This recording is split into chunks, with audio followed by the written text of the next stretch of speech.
Bismillah, assalamu alaykum wa rahmatullah. Alors, comment réagirais-tu dans ce genre de situation? Imagine que tu donnes de l'argent à quelqu'un qui fait partie des nécessiteux. Cette personne-là fait partie de ta famille. Et un jour, tu apprends que cette personne à qui tu donnes de l'argent généreusement, eh bien, elle se permet de dire des mensonges sur ta fille. Des mensonges odieux. Qu'elle a trompé son mari, ce genre de choses. Que ferais-tu? Est-ce que tu continuerais à lui donner de l'argent? Eh bien, pour répondre à cette question-là, sache que cette histoire-là, elle s'est passée à l'époque du prophète, pendant que le Coran était révélé.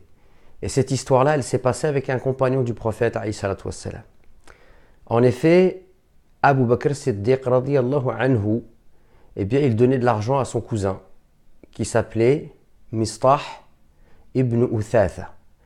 Et ce compagnon-là, il faisait partie des muhajirs, c'est-à-dire qu'il avait quitté la ville de la Mecque pour aller à Médine, et il faisait partie des pauvres et des nécessiteux. Et Abu Bakr Siddiq, radiyallahu anhu, qui est un homme généreux, il était bien sûr généreux avec sa famille, et donc il entretenait cet homme-là. Il lui donnait régulièrement de l'argent pour qu'il puisse vivre décemment.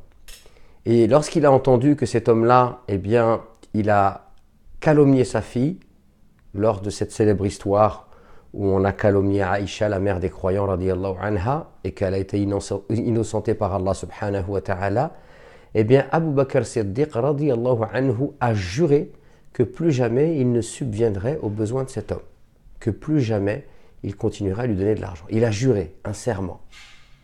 Alors on peut tout à fait dire que finalement, il a été victime d'une injustice, donc c'est une juste réponse. Et moi, ce que j'aimerais qu'on se pose comme question, c'est qu'à ce moment-là, le Coran, il est révélé. Que dit le Coran? Eh bien, le Coran, il s'est manifesté à ce moment-là.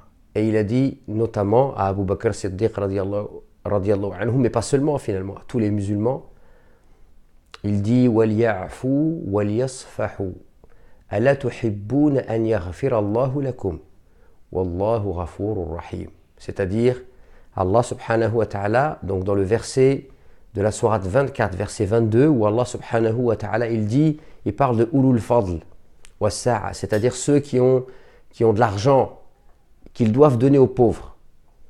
Et si jamais il s'est passé quelque chose, eh bien le riche ne doit pas redonner aux pauvres, il doit continuer à donner. Et donc Allah subhanahu wa ta'ala dit وَلْيَعْفُوا, qu'ils pardonnent, وَلْيَصْفَحُوا, qu'ils absolvent, du verbe absoudre, c'est-à-dire pardonner leurs péchés qu'ils ont commis. N'aimeriez-vous pas qu'Allah vous pardonne? Et c'est, effectivement, si je veux qu'Allah me pardonne, il faut que moi aussi j'apprenne à pardonner. Wallahu ghafur rahim, car Allah est certainement le grand pardonneur, le très miséricordieux.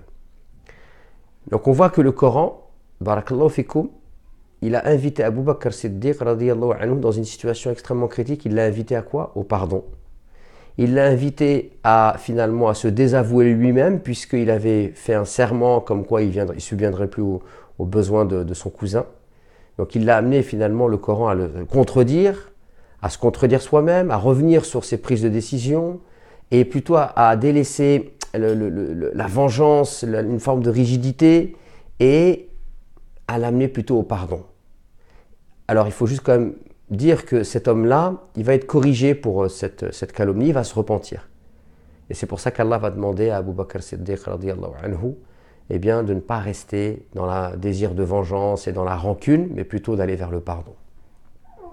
Donc le Coran est un livre d'éducation, et le Coran est un livre qui nous amène à aller vers les nobles caractères. Et l'être humain, il a parfois dans sa nature des nobles caractères qui lui sont accessibles facilement. Mais là où on va voir le véritable croyant, c'est lorsqu'il est face à des attitudes ou des caractères qui lui sont difficiles, qui sont contre nature.